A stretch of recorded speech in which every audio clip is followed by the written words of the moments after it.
شفقت والا کام کرے، اور شفقت وہیں ہوتی ہے جہاں کوئی غلطی ہوتی ہے، درگزر وہیں ہوتا ہے جہاں کوئی کوتاہی۔ عورت اطاعت کرے، فرما برداری کرے، اس کو حکم ہے، خامن درگزر کرے، شفقت کرے، اور کوئی کوتاہی دیکھے، کوئی غلطی دیکھے، اس پر پردہ پوشی کرنے کی کوشش کرے۔ یاد رکھیں، اعلیٰ حضرت فاضل بریلوی رحمۃ اللہ علیہ فرماتے ہیں جو مردان خدا ہیں، جو اللہ کے بندے ہیں، جو مردان خدا ہیں، فرمایا ان کا طریقہ تو یہ ہے کہ وہ اپنے گھر والوں کی بڑی بڑی غلطیاں معاف کرتے ہیں، بڑی بڑی کوتاہیاں، بڑی بڑی۔ حضرت ابو الحسن رحمۃ اللہ تعالی علیہ، جناب ابو الحسن خرقانی بہت بڑے درویش صوفی گزرے ہیں، اور صاحب بصیرت اور زندہ اور بیدار مغز صوفی تھے، صرف ہو والے صوفی نہیں تھے۔ ان کو خبر ہی نہیں کہ معاشرے میں میں کھٹکتا ہوں دل عالم میں کانٹے کی طرح، اور تو فقط اللہ ہو اللہ ہو اللہ ہو۔ حضرت ابو الحسن خرقانی خانقاہ بھی آباد کرتے تھے، اور معاشرے میں کبھی ظلم ہوتا تھا تو بادشاہوں کا جا کے حقہ پانی بھی بند فرما دیا کرتے تھے۔ بڑے بیدار مغز اور بیدار ذہن صوفی تھے۔ حضرت بایزید بسطامی رحمۃ اللہ علیہ کے سجادہ تھے، اور محمود غزنوی آپ کا مرید تھا۔ اب بہت صاحب بصیرت بادشاہ ہوا ہے، وہ آپ کا خدمت گزار تو حاضر ہوتا تھا۔ محمود غزنوی کہتے ہیں جب میں پہلے دن گیا تو بابا جی مجھے اٹھ کے نہیں ملے، بیٹھے بیٹھے سلام کیا، واپس آنے لگا تو مجھے چھوڑنے آئے میری سواری تک، تو میں نے کہا حضرت جی جب آیا تھا تو پوچھا بھی نہیں اور اب چھوڑنے آ گئے، تو فرمانے لگے جب تو آیا تھا تیرے اندر تکبر تھا، تو کہتا تھا مولوی بادشاہوں کو اٹھ کے ملتے ہیں اس لیے نہیں ملا، اور اب تو سوچ رہا ہے کہ نہیں سارے مولوی ایک طرح کے نہیں ہوتے، اس لیے میں تیری عزت دینا تیرے لیے ضروری سمجھا ہے، اس لیے تجھے چھوڑنے آیا ہوں۔ حضرت ابو الحسن بڑے صاحب بصیرت آدمی۔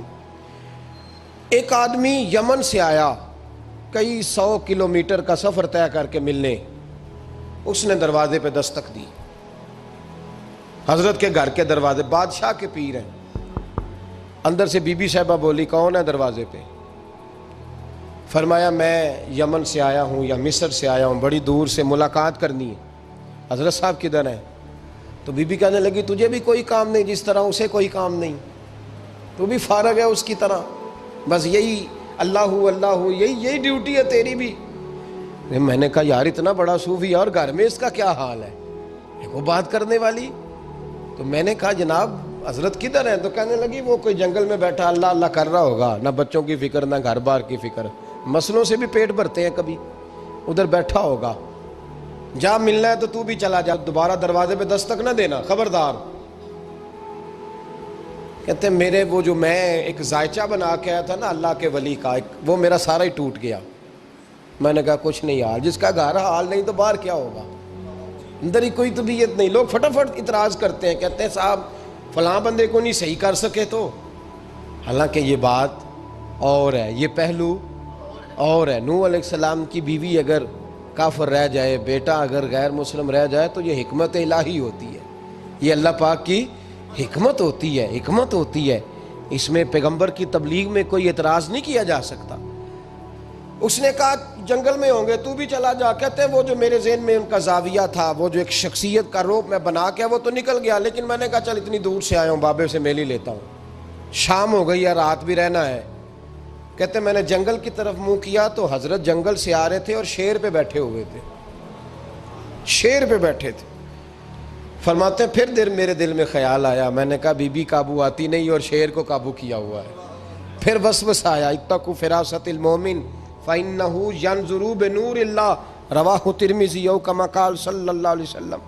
اللہ کے رسول فرماتے ہیں مومن کی فراست قلبی سے ڈرو، وہ تو اللہ کے نور سے دیکھا کرتا ہے، اللہ کے دیے ہوئے نور سے دیکھتا ہے۔ اللہ اکبر۔ جب یہ بات سنی نا، اس نے کہتے میں نے دل میں سوچی تو حضرت میرے دل کی بات جان گئے اور فرمانے لگے او بھائی، کہتے میں نے کوئی حال بتایا نہیں، خود ہی فرمانے لگے میاں اس کے اندر صرف ایک ہی غلطی ہے کہ وہ زبان کی ٹھیک نہیں، بستر کی بڑی پاک ہے، نظر کی بڑی پاک ہے، کردار کی بڑی اچھی ہے، میرے بچوں کو پالتی ہے، بس زبان کی ذرا ٹھیک نہیں۔ اور فرمانے لگے میں اس نتیجے پہ پہنچا ہوں اگر میں نے اسے نکال دیا تو اور کوئی رکھے گا نہیں، بیچاری زندگی ساری پریشانی میں گزار دے گی، اور پھر اگلے لفظ کہے تو حد ہو گئی، فرمانے لگے میں اس بد زبان سے حسن سلوک کرتا ہوں، اللہ نے یہ بے زبان مخلوق میری فرما بردار بنا دی ہے۔ فرمایا یہ میرے وظیفوں چلوں عبادتوں سے نہیں آیا شعر، یہ اس بد زبان سے حسن سلوک کرتا ہوں تو رب نے یہ بے زبان مخلوق میری۔ اب یہ گنجائش، یہ حکم خامند کے لیے ہے، یہ تقریر سن کے بی بی نہ کہہ دے کہ میں نے بد زبان ہونا ہے تو آپ فرما برداری کریں میری، تو یہ جس کے لیے بات ہو اسی تک رہے۔ خامند کو حکم ہے کہ اگر کوئی کوتاہی ہے تو اس کوتاہی کی پردہ پوشی کرے۔ گھر جو ہوتا ہے نا، گھر کچھ چیزیں اجازت نہیں دے رہی میری کہ میں کچھ اور بات آپ سے کروں، کچھ آپ کو نیند بھی آ رہی ہے۔ دیکھیں پورا وجود سلامت ہو اور اندر روح نہ ہو تو بندہ زندہ رہ سکتا ہے؟ جڑے نہیں بولے انہیں رہ لینا میرا خیال۔ وجود ہو سارا سلامت ہے لیکن روح سلامت، بندہ بچ جائے گا؟ بولے نا یار، جنہیں نیند آ رہی ہو بولو، نہیں نہ رہ سکتا۔ پورے گھر میں ہر شے ہو، ذمہ داری سے بات کر رہا ہوں، پورے گھر میں ہر شے موجود ہو، اگر گھر میں دین نہ ہو تو گھر چلتا نہیں چل سکتا۔ جس گھر میں نماز نہ ہو وہ گھر نہیں چلتا، جس میں قرآن پاک نہ ہو وہ گھر، اس لیے کہ دین روح ہے۔ دین، اگر گھر میں دین نہیں تو گھر چل سکتا؟ سن لے حدیث پاک ترمذی شریف کی، نبی کریم علیہ الصلاۃ والسلام، یہ بھی حق ہے، یہ آخری بات اس عنوان پہ سنیں، یہ حق آخری ہے، اس کو بھی سمجھیں۔ ترمذی شریف میں نبی پاک علیہ السلام نے فرمایا، دعا دی حضور نے، نبی پاک فرماتے ہیں اللہ اس بی بی کو جزائے خیر دے، اللہ اس پہ رحم فرمائے جو سویرے اپنے خاوند کو نماز کے لیے جگاتی ہے اور اگر نہ اٹھے تو پانی ڈال کے جگاتی ہے، اور فرمایا اللہ اس خاوند پر رحم کرے جو سویرے اپنی بیوی کو نماز کے لیے جگاتا ہے اور اگر نہ اٹھے تو پانی ڈال کے جگاتا ہے، رحم کرے۔ سب سے زیادہ حق میاں بیوی کا ایک دوسرے کا ساتھی ہے کہ انہیں دیندار بنائے۔ دین کی جس بات کا خامند کو پتہ ہے، اعلیٰ حضرت نے لکھا ہے کہ خامند کی ذمہ داری ہے بیوی کو تعلیم دینا، یہ اس کی ڈیوٹی ہے پردے کا پابند کرانا، اس کی ذمہ داری ہے کہ اسے قرآن و سنت کے جو احکام پتہ ہے اپنی بیوی کو سکھائے، اس کو بتلائے، اس کو سمجھائے، ذمہ داری ہے اس کی۔ فرمایا اللہ اس پہ رحم کرے، ذمہ داری ہے، ایک دوسرے کو مذہب سے آشنا کریں، پیار کے ساتھ محبت کے ساتھ قائل کریں۔ خامند بڑی باتوں میں روٹھ جاتا ہے، اگر کبھی اس بات پہ بھی روٹھ جائے کہ آج نہیں روٹی کھانی تیرے ہاتھ کی، انہیں نماز ہی نہیں پڑھی تو آج نہیں میں نے تیرے ساتھ کوئی بات کرنی اس لیے کہ تیری آواز گلی میں نے سنائی دی ہے مجھے، تو خامند کو چاہیے کہ اسے دینداری سکھائے۔ عورت کو بھی چاہیے کہ وہ کہے صاحب تھوڑی روٹی کھا لینی ہے لیکن مہربانی کریں حلال رزق لے کے آئیں، مجھے زیادہ کپڑوں کی ضرورت نہیں، میں پرانے پہ گزارا کر لوں گی لیکن میرے بچوں کے حلق سے ہرا نہیں گزرنا چاہیے کہ دینداری ایک دوسرے کو سکھائیں، ایک دوسرے کو۔ حضرت سلطان باہو کا نام تو سنا ہوگا آپ حضرات نے، الحمدللہ کافی لوگوں نے سنا ہوگا۔ حضرت سلطان باہو رحمۃ اللہ علیہ کے جو والد تھے ان کا نام تھا حضرت بازید، جاگیردار تھے، دنیا دار تھے، بہت بڑے مالدار تھے۔ فرماتے مذہب کی طرف میرا رجحان نہیں تھا، چوتھی شادی کی بی بی راستی کے ساتھ۔ بی بی صاحبہ بڑی نیک تھی، بی بی صاحبہ کہتی ہیں میرا دل کرتا تھا میرا خامد بھی نمازی ہو جائے، اور عام دنیا دار نہیں تھے، 7 جاگیروں کے مالک تھے۔ بڑا مشکل ہوتا ہے، پیران نظام کے آستانوں پہ غریب لوگ رہ گئے ہیں، جڑا 4 جماعتاں پڑھ جائے یا پیسے آ جائیں انہوں نے تو کسی پیر دی لوڑ ہی کوئی نہیں، اور اگر بندہ مالدار ہو تو کئی پیر ہو دے آپ مرید ہوندے نے، وہ کہتے ہیں مینوں آپ کنے پیر سلوٹ کر دیں۔ ایک صاحب نے میری ایک دفعہ افطاری کی تو کہنے لگے آپ کی افطاری ہے، اس جگہ ایک اجتماع سے میں نے بیان بھی کرنا تھا تو واپسی پہ ان کے ہاں انہوں نے مجھے فوٹویں دکھانی شروع کر دی۔ اب یہ بھی ایک مسئلہ ہے نا، کیا کہتے ہیں اس کو، سیلفی جی، بڑے بڑے سیانے بندے ساری دیہڑی یہی کام کر دے رہے اور کم ہی کوئی نہیں سرے، تو وہ مجھے تصویریں دکھانے لگے، اے پیر صاحب دی بھی میں دعوت کیتی، اے پیر صاحب دی بھی میں دعوت کیتی، اے پیر صاحب دی بھی میں دعوت کیتی، اے پیر صاحب دی بھی میں دعوت، ان 14-15 پیر مجھے گنوا دیے۔ تو کھانے تو بعد مینوں کہنے لگے کہ تسی دوبارہ کدو آؤ گے؟ میں کہا جدو تسی 200 بندے نو میرا بھی نام دس لو گے ادو آ جاؤں گے۔ اب مالدار آدمی ہے نا، تو اب بعد میں مجھے ایک دفعہ انہوں نے فون کیا، میں کیا وہ بڑے بڑے پیران اس لسٹ میں اپنا نام نہیں شامل کرانا چاہتا، میں نے تو نہ چھوٹے چھوٹے جی رہن دے بھائی، ہم بچتے ہیں اس کام سے، بچتے ہیں ایسے آدمی سے۔ وہ کسی درویش نے کہا تھا، جس کی ہر بات میں پوشیدہ ہو نشتر کی چبھن، ایسے ہر صاحب احسان سے ڈر لگتا ہے، بچنا چاہیے۔ تو مالداروں کے تو آپ بڑے مرید ہوتے ہیں، کئی پیر حاضریاں دیتے پھرتے ہیں، کہیں مولوی دست نگر ہوتے ہیں، معاذ اللہ، اللہ خودداری اور عزت نفس عطا کرے، آمین تو کہہ دیجئے، دینداری کے اللہ توفیق عطا فرمائے۔ تو بہت بڑے جاگیردار تھے حضرت سلطان باہو رحمۃ اللہ علیہ کے والد۔ بی بی شیبہ کہتی ہے نمازی بنانا تھا خاوند کو۔ کس کو؟ کس نے؟ بولے، کس نے نمازی بنانا ہے؟ اور بیوی کو کس نے بنانا ہے؟ پکی گل نے جی؟ میں ایک کونسلر صاحب نوں میں کہا ماشاءاللہ جیت گئے ہو؟ کہندے ہاں جی۔ میں کہندے جی کوئی حکم ہوئے تو مینوں دسو۔ میں کہ حکم ہے کہ تسی اپنے ہلکے دے بندیاں دی ڈیوٹی لانی، کیڑا نماز حاضری لانی ہے، کیڑا نماز پڑھنا ہوندا ہے تے کیڑا نہیں ہوندا۔ کہنے لگے بڑے سیانے نکلے ہو، پہلا مینوں ہی وسیتے واڑ چھڑیا جی، میں جاؤں گا تے دوجیاں دی حاضری لاں گا نا۔ تو خاوند نمازی بنائے گا بیوی کو تو اس سے پہلے خود بنے گا تو بنائے گا نا جی۔ جی تو اگر خاوند کہہ دے تو پڑھیا کر، میرے پیچھے نہ لگی، تو کتنی جنی کو تو پڑھنی اونی میں پڑھنی ہے نا۔ تو میں آج میں ایک دوست کو کہہ رہا تھا بچے وہ کام نہیں کرتے جو آپ کہتے ہیں، اور میں نے جمعے میں بھی کہا تھا بچے وہ کرتے ہیں جو ہمارا عمل دیکھ کے بچے چلتے ہیں، صرف بات پہ عمل نہیں کرتے۔ بی بی راستی کہتی ہے میں نے ٹھان لی کہ میں نے اس جگیردار کو، وڈیرے کو، اس موٹے بڑے چودھری کو میں نے نمازی بنانا اور بنا کے دکھانا ہے نمازی۔ بی بی صاحبہ کہتی ہیں کہ وہ جس خاتون کی بھی باری ہوتی تھی، 4 بیویاں ہوتی تھیں، وہ اس کا حق ادا کرتے تو بعد میں اپنی خوابگاہ میں جا کے آرام کرتے۔ ان کا جو خادم تھا ملازم، وہ رات کو دودھ کا پیالہ انہیں دینے جاتا تھا، سونے سے پہلے ان کے پاس دودھ کا پیالہ پہنچتا تھا۔ تو بی بی صاحبہ کہتی ہیں میں نے رات کو ملازم سے کہا دودھ دینے تو نہیں جائے گا، میں جاؤں گی۔ تو میں آدھی رات کو دودھ کا پیالہ لے کے حاضر ہوئی۔ تو کیسے آئی؟ میں نے کہا بی بی ہوں، آ گئی ہوں، تو اب مہربانی کریں۔ میں نے کہا اگر اجازت دیں تو آپ کے پیر نہ دبا دوں؟ چل دبا دے۔ بی بی کہتی ہیں پیر دباتے دباتے میں نے کہا اگر اجازت دیں تو صبح نماز کے لیے جگا دوں؟ یہ نماز کی تبلیغ ہو رہی ہے۔ تو بابا جی پتہ کیا کہتے ہیں حضرت بازید؟ کہنے لگے تو مجھے جانتی نہیں، خبردار مجھے تبلیغ کرنے کی کوشش کی، اس گھر میں رہنا ہے تو سانس اونچا نہ لینا، پتہ ہے تو کس کے ساتھ بھی آئی، خبردار۔ کہتے میں چپ کر کے آ گئی۔ اگلے دن پھر دودھ لے کے پہنچ گئی تو انہوں نے آنکھ کھول کے دیکھا میری طرف، پھر آ گئی ہے۔ میں نے کہا میرے خاوند ہیں، میرے سر کے تاج ہیں، پیر دبا دوں؟ کہ دبا دو۔ کہتے ہیں میں نے 10 منٹ پیر دبائے تو میں نے کہا اگر جان کی امان پاؤں تو فجر میں جگا دوں؟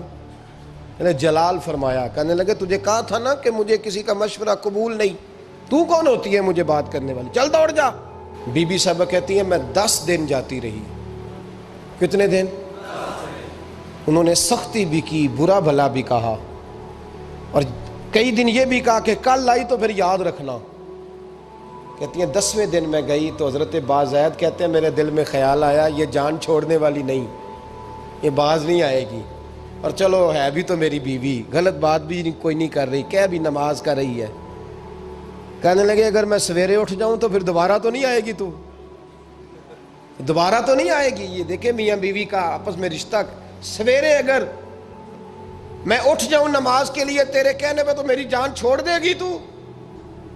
بی بی صاحبہ کہنے لگی میں دوبارہ نہیں آؤں گی، آپ مہربانی کریں سویرے اٹھ جائیں۔ کہنے لگے چل تو میری بیوی ہے، ایک بار مان لیتا ہوں تیری بات، سویرے جگا دینا۔ بی بی راستی کہتی ہے میں پہلے سو کے اٹھا کرتی تھی، وہ رات میں سوئی نہیں، کہتی ہے میں ساری رات رو کے گزار دی، ساری رات، اور بیدار رہ کے گزار دی۔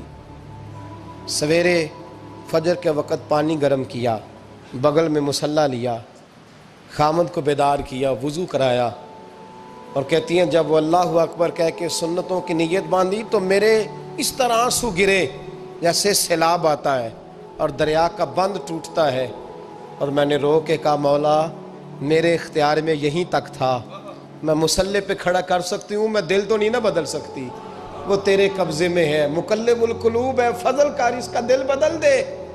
فرماتی ہیں میں روتی رہی، 2 رکعتیں پڑھ کے میری طرف دیکھا تو فرضوں کی نیت باندھ لی، اور 2 فرض پڑھ کے پھر میری طرف دیکھا، کہنے لگے خبردار سویرے جگانے آئی تو۔ میں نے کہا جی نہیں جگاتی۔ میری طرف دیکھ کے کہنے لگے تو نہیں جگائے گی آج کے بعد میں تجھے نماز کے لیے جگایا کروں گا، میں تجھے جگاؤں گا۔ آپ فرمانے لگی وہ نمازی بن گئے، میں پہلے ہی نمازی تھی۔ جب ان 2 نمازیوں کا ملاپ ہوا تو اللہ نے سلطان باہو جیسا بیٹا عطا فرمایا، سلطان باہو جیسا بیٹا عطا فرمایا۔ میرے بھائی، میاں بیوی ایک دوسرے کو دیندار بنائیں گے، ایک دوسرے کو نمازی بنائیں گے، وہ ایک دوسرے پہ، اور کس طرح کا؟ بڑا مشکل ہوتا ہے بیوی اپنے خاوند کی تعریف کرے، مشکل ہوتی ہے۔ اعلیٰ حضرت فاضل بریلوی رحمۃ اللہ تعالیٰ علیہ کی زوجہ، ان کا طریقہ یہ تھا کہ وہ اتنی شناسہ ہو گئی تھی، اعلیٰ حضرت لکھتے تھے تو وہ واقف ہو گئی تھی، وہ کتاب کا اعلیٰ حضرت فرماتے تو وہی کتاب اٹھا کے زوجہ لاتی۔ اس زمانے میں قلم بنتے تھے اپنے ہاتھوں سے، لوگ چھری لے کے اس کے ساتھ قلم بنایا کرتے تھے، تو قلم بنا کے سیاہی رکھتی، کاغذ کئی دفعہ ڈانٹ دیتے، اعلیٰ حضرت کئی دفعہ ڈانٹ دیتے، لیکن اماں جی سنتی۔ وقت وصال آیا تو ایک دن فرمانے لگے حامد رضا کی ماں، تو نے ساری زندگی مانگا کچھ نہیں، تو نے میری بڑی نوکری کی، میرے دین کے کاموں میں سب سے بڑی مددگار تو تھی، چل کچھ چیز مانگ لے۔ جب دین کے رشتے ہوتے ہیں تو پھر معاملے بھی دینداری کے طے ہوتے ہیں، کچھ مانگ لے۔ بڑا کچھ مانگ لیتی ہیں نا بیویاں، بڑا کچھ۔ اعلیٰ حضرت کی زوجہ کیا کہتی ہیں میں نے آپ کو صبح و شام دیکھا ہے، میں نے آپ کے دکھ سکھ دیکھے، خوشی غمی میں آپ کا رویہ دیکھا ہے، میں نے آپ کو ہمیشہ دیندار اور پرہیزگار پایا ہے، اگر مجھے کچھ دینا ہے تو ہاتھ اٹھا کے میری بخشش کی دعا کر دیں، اور اگر صبح قیامت مجھے ضرورت پڑی تو میری سفارش کر دیں گے۔ اعلیٰ حضرت رو پڑے، یہ دینداری کے رشتے ہیں، رو پڑے۔ فرمانے لگے تیرے ساتھ وعدہ ہے، مصطفیٰ کریم صلی اللہ علیہ وسلم کے صدقے احمد رضا جب جنت میں جائیں گے تو تجھے ساتھ لے کے جنت میں جائیں گے، ساتھ لے کے جائیں گے۔ تو بھائی دینداری بنائیں، ہن لباس لکم وانتم لباس لہن، وہ تمہارا لباس ہے اور ان کا لباس ہو۔ رمضان شریف آ رہا ہے، ارادہ کر لیں کہ تراویحیں ساری جماعت کے ساتھ پڑھنی ہے، پڑھیں گے انشاءاللہ تعالی۔ نوجوانوں سے میری گزارش ہے، جوان بچوں سے، ضروری کوئی مذہبی چیز آپ نے دیکھنی ہو، سننی سنانی ہو تو ٹھیک ہے، ورنہ رمضان میں موبائل استعمال نہ کریں، مہربانی فرمائیں، ارادہ کریں۔ اگر کبھی مجبوری بن جائے نا تو ہسپتالوں میں بھی 2 گھنٹے بندے کو ایک ٹانگ پہ کھڑے ہونے پڑ جاتا ہے، پاسپورٹ کے دفتر لوگ کھڑے رہتے ہیں، شناختی کارڈ کے دفتر کھڑے رہتے ہیں۔ ارادہ کرو قرآن پاک سننے کا، اور مسجد میں حاضر ہو کے با جماعت 20 تراویحیں پوری پڑھو، اور عشاء سے پہلے آؤ، سنتیں ادا کر کے مسجد میں نماز پڑھو۔ روزہ کوئی شیطانی وسوسہ قریب نہ آنے دو، روزے رکھنے ہیں اور انشاءاللہ رکھنے ہیں، پورے رکھنے۔ مزدور آدمی جو مزدور ہے وہ کہتا ہے میں مزدور ہوں، میں کیسے رکھوں؟ او خدا کے بندے، رب تعالیٰ نے تیرے اوپر فرض کیے ہیں، وہ کہتا ہے میں وہ چیز فرض کرتا ہی نہیں جو تو اٹھا نہ سکے، اس کو پتا تھا ہم رکھ لیں گے تبھی فرض کیے نا، اور مزدور کو تو اللہ اجر بھی زیادہ عطا کرتا ہے، کسی وسوسے پہ نہ لگے۔ اور قرآن، یہ 2 باتیں ہو گئی، روزہ اور تراویح، اور تیسرا دن کے 2 حصے کریں، جو وقت بچ جائے اس کے 2 حصے کریں، آدھے حصے میں قرآن پاک پڑھنا ہے اور آدھے حصے میں درود و سلام پڑھنا ہے، یہ وظیفے پکے کر لیں۔ اور جو لوگ غریبوں کی مدد کرتے ہیں، مسکینوں کی، یتیموں کی، ان سے میری گزارش ہے کہ وہ مہربانی کریں تو 1 رمضان کو لوگوں کے ساتھ تعاون کریں۔ کس تاریخ کو جی؟ بولے قاری صاحب نے سوٹ کدن دین دے ہو جی، تاکہ کوئی درزی سی کے نہ دے وے، ایک ادھر پا نہ لے وے سوٹ، مولوی بھی نواں، یہ ساڈا مولوی یہ تے پرانے دی چنگا لگتا ہے، اور پہلے دے میاں یہ کام بھی پہلے کریں تاکہ وہ سلا لیں اور سلا کے پہن لیں۔ میری باتوں کی سمجھ آ رہی ہے آپ حضرات کو؟ غریب کے ساتھ، مسکین کے ساتھ، جس کے ساتھ بھی کو تعاون کرنا ہے وہ پہلے کریں، پہلے اپنے بچوں کپڑے بعد میں، اور غریبوں کے بچوں کو پہلے، تاکہ وہ شریک ہو، رمضان میں شریک ہو، کسی کو سودا پہلے دیں، جو پہلے کرنے کے کام ہیں ان کو پہلے کریں، مہربانی فرمائیں۔ رمضان کی نیت کریں، ارادہ کریں، اپنے اندر ذوق پیدا کریں۔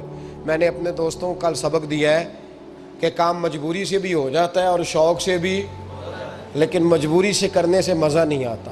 شوق سے کریں تو مزہ ہی آ جاتا ہے. مزہ نہیں، مزہ ہی آ جاتا ہے. تو کام کریں گے، لطف آئے گا آپ کو روزے رکھنے کا، عبادت کرنے کا، لیکن لطف کے ساتھ کریں. اپنے اوپر کالی مٹی نور دے کسے، کالی مٹی نور دے کسے، رب نال یاری اور دے کسے،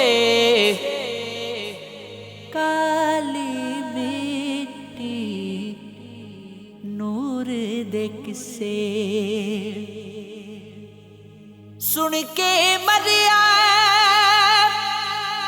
دکھ نال بھکھا،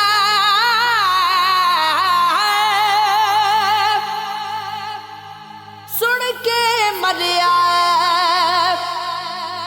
دکھ نال بھکھا، منو سلوا تور دے کسے، منو سلوا تور دے کسے، رب نال یاری اور دے کسے، کالی مٹی نور دے کسے، رج کے روٹی دے تو ربا،